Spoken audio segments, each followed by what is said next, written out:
voin hi July ni som ni panga sang ni som ni panga zir top ni ania in sava in ti baile vek ule tuitla ruang mu ani tholenia tuiriala tla pulal khwe kum som thum pathum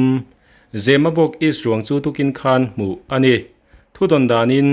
pulal khwe ruang hi tukin daruk le chan ve vel khan atlak na tanga kilometer thum vela hla tuirial le tuiphu in fin na tuiphu chuwa mu ania arwang hi lungmod ramatanga lak chua ani pulal khwe hi khorulian ram tuirinia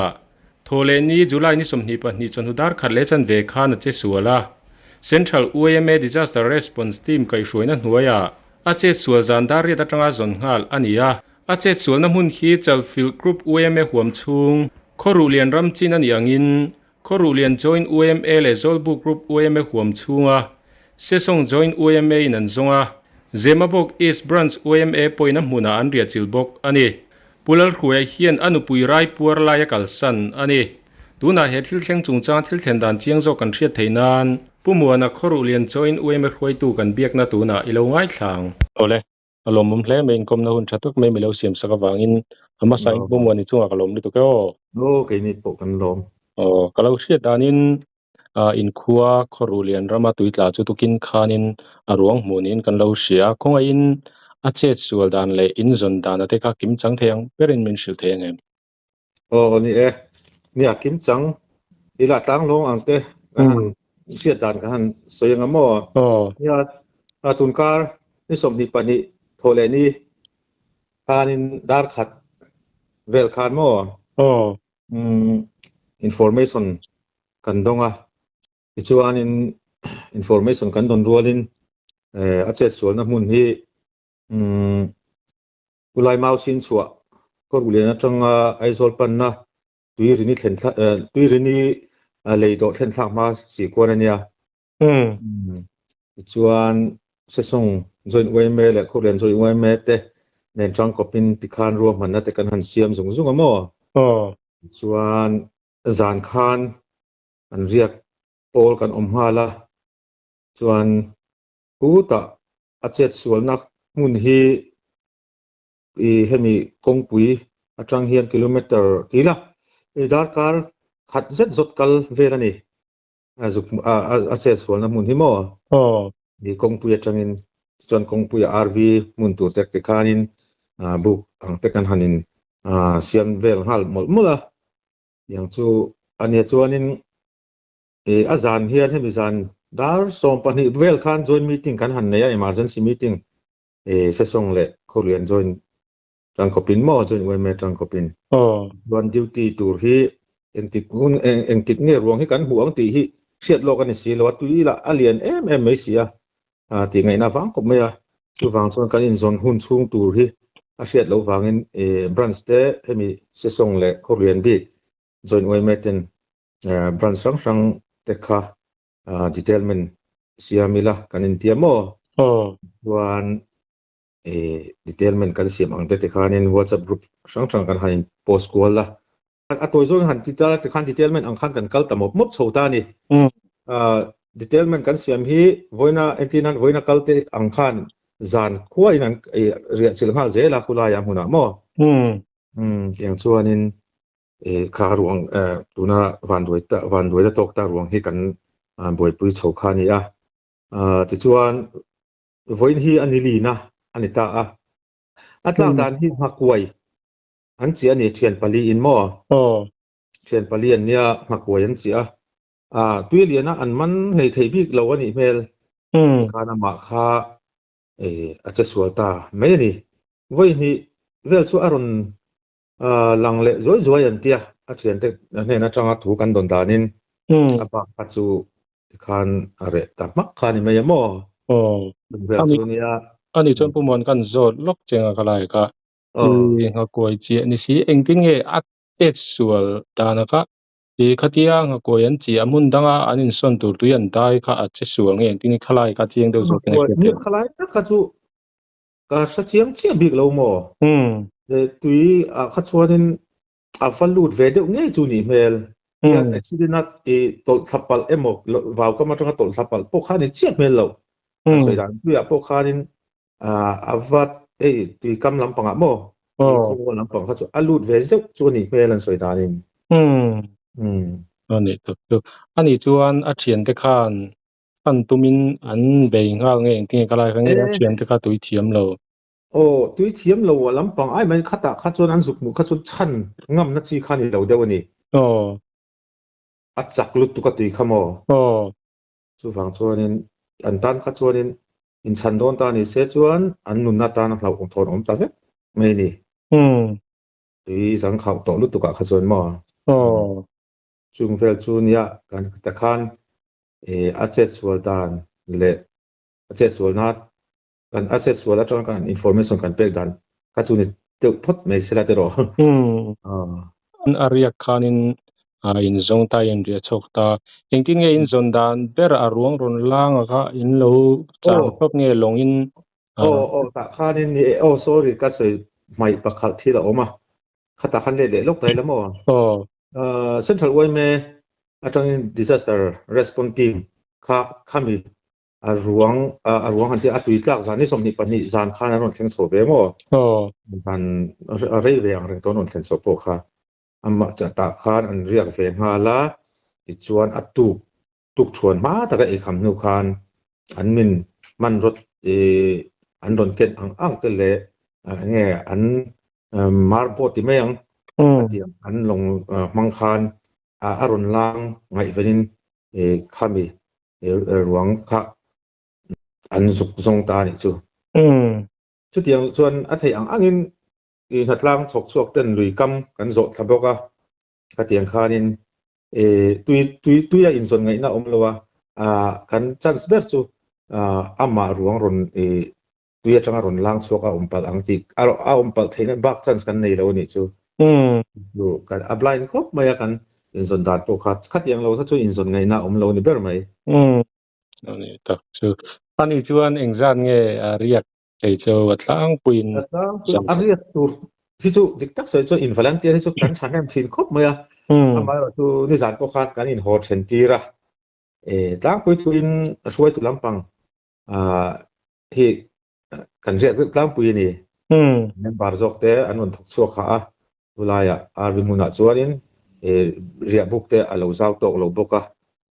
ni min po in thok chuak kan than hema hei a thok chuak te po hi kan soi ve sim sim ange